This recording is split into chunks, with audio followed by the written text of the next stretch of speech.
Hi guys! Gagawa tayo ng jelly pan. Ang mga ingredients ay evaporated milk, yellow na gulaman and flavor, condensed milk, meron tayong egg, 5 pieces, all-purpose vanilla at sugar and water. Mag-start na po tayo. Ngayon naman po, magmimix tayo ng leche flan. Una, ilalagay natin itong itlog na 5.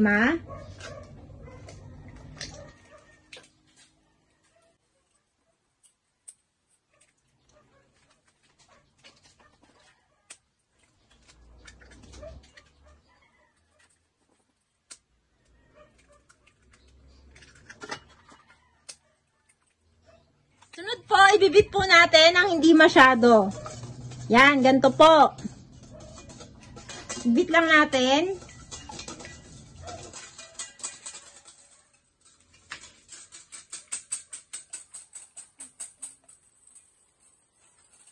Ayan po, ganito po yung bit. Smooth lang.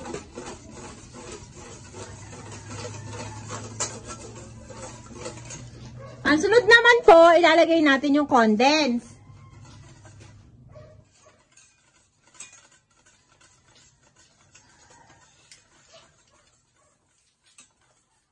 Tapos po, imimix po natin.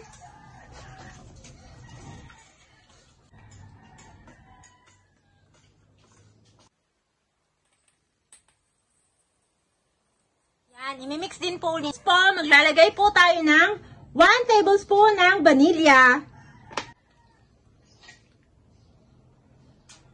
Ito po. Imimix po ulit natin.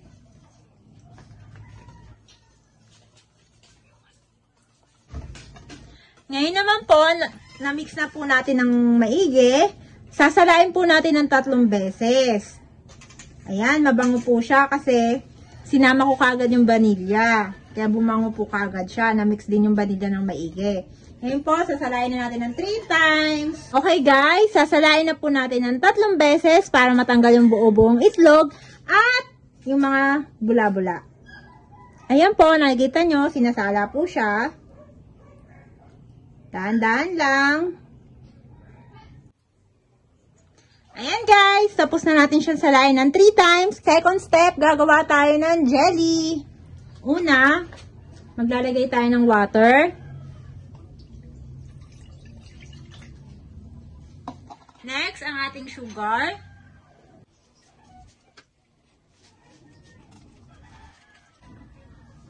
Haluin po nating maigi para ma-dissolve siya.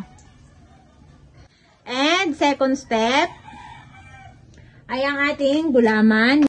Ilalagay din po natin. Haluin din po natin. Mix. Ilalagay na po natin ang ating evaporated milk. Haluin po natin. Mix well. Ilalagay na po natin ang pangalawa nating gatas.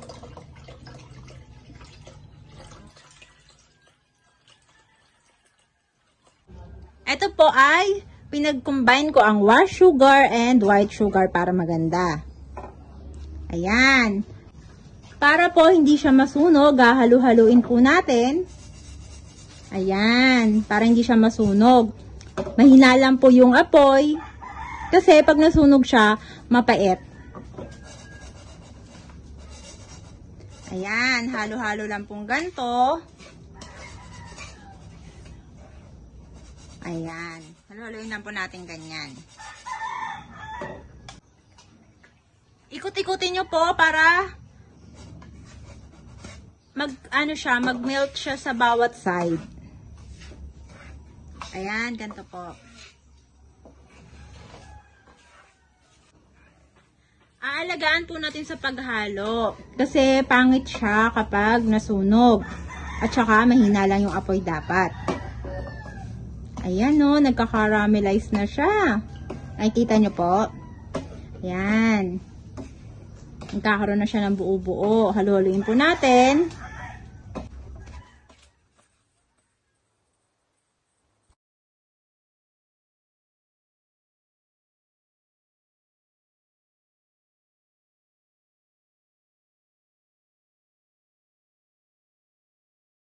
Okay guys, tapos na natin i-caramelize yung ating sugar. Papatayin na natin yung apoy para mailagay natin siya sa yanera. Okay guys, maglalagay na tayo ng caramelize natin na sugar dito sa mga molde natin.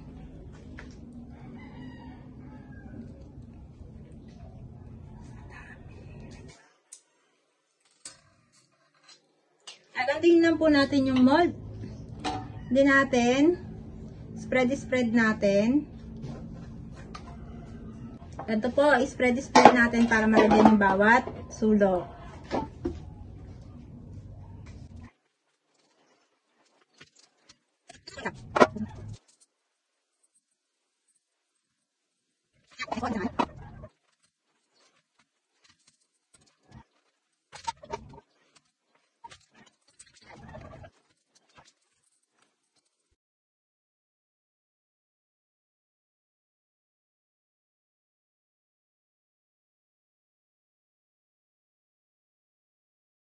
Okay guys, lulutuin natin ang ating ginawang jelly. Bubuksan na natin ang apoy. Low heat lang po, mahina lang ang ating apoy para hindi siya masunog. Tapos po, hahaluin po natin. Halo-halo, dahan-dahan. Hahaluin po natin ng dahan-dahan. At lulutuin po ito natin ng 12 minutes. After that, ilalagay na natin yung ginawa nating leche flan.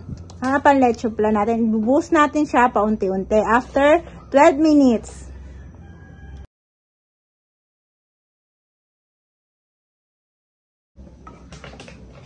Okay guys, ayan na, kumukulo na siya.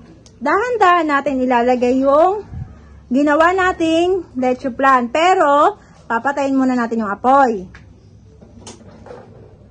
Tapos po, pag pinatay na natin yung apoy, ibubuhos na po natin ng dahan-dahan yung ginawa nating leche flan. Dahan-dahan lang po. Tapos, hahaluin.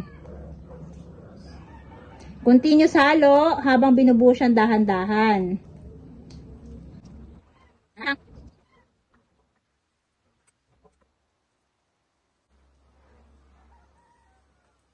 Ayan. After po natin ilagay yung mga ginawa nating leche flan, pinagsama natin, pinag-combine, hahaluin muna po natin siyang maigi. Saka natin bubuksan yung apoy at lulutuin siya ng 5 minutes. Okay guys, tapos na natin siyang i-mix ang ating ginawa nating jelly at saka yung leche flan. Ngayon naman, iluluto natin siya ng 5 minutes. 5 minutes cook para mag-set siya lahat at mag-mix yung lahat ng ingredients. Ito po, isa-timer natin siya ng 5 minutes. Buksan na po natin ang apoy.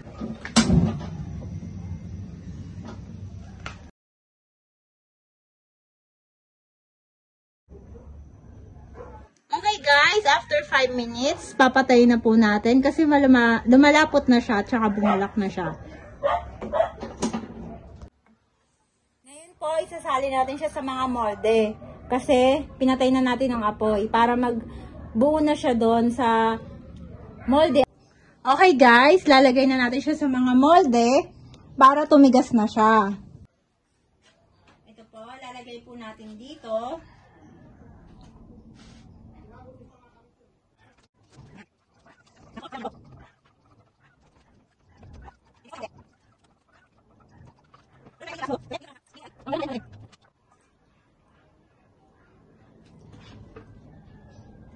Tapos po, lalagyan natin itong mga maliliit.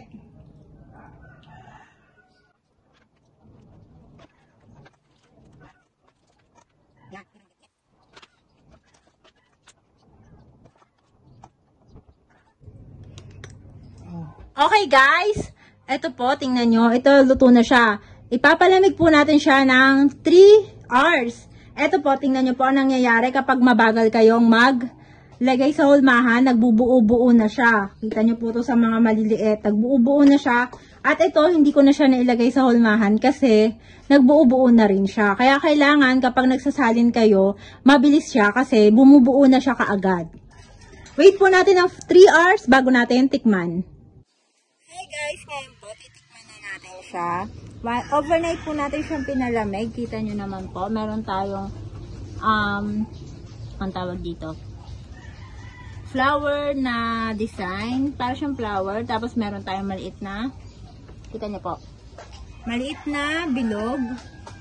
At meron tayong, ito po yung ano, common na size ng ating leche plan. Jelly pan pala. Tapos, ito po yung nilagay ko sa malaking molde. Ngayon naman po pala, kapag hindi nyo kaagad siya nilagay sa molde, ganito po yung nangyayari. Mabilis siyang, namumuo agad siya, hindi siya maganda yung texture. So, ang gagawin nyo po kapag naluto nyo na kaagad siya, wala, natapos nyo na po lutuin, ilagay nyo po agad siya sa molde kasi magbubuo agad siya, pangit ang kalalabasan. So, ngayon po, titikman na po natin. Ito po, itong titikman natin. Ito po, tingnan nyo po. Pinong-pino yung kanyang texture ng kanyang, kita nyo po, pinong-pino siya kasi yung pag-mix po natin ay dahan-dahan lang dun sa eggs. Tapos, nung minix na po natin yung eggs, sinama yung mga ingredients, dahan-dahan lang po. Tapos, 3 beses po natin siyang yung sinala ko para maganda po, walang buo-buo. Titikman lang po natin. Lasang-lasa po yung leche plan kasi hindi siya masyadong malasa yung jelly. Tapos namumuot yung lasa ng leche plan. Nilagyan kasi natin siya ng cream. Huwag po masyadong matamis kasi nakakaumay. Ito po, sakto lang po yung tamis niya. Kaya, pwede rin po itong gawin nyo sa bahay. Depende po kung anong lasa, ay tamis ang gusto nyo. Kung sobrang tamis, ito, sakto lang po yung tamis. Lalagay ko po sa description yung mga ingredients. At saka, please like po and subscribe na rin po itong nasa taas na bagong channel po namin. Lalagay ko rin po sa description box. Thank you! And don't forget to like, share, and subscribe. Thank you!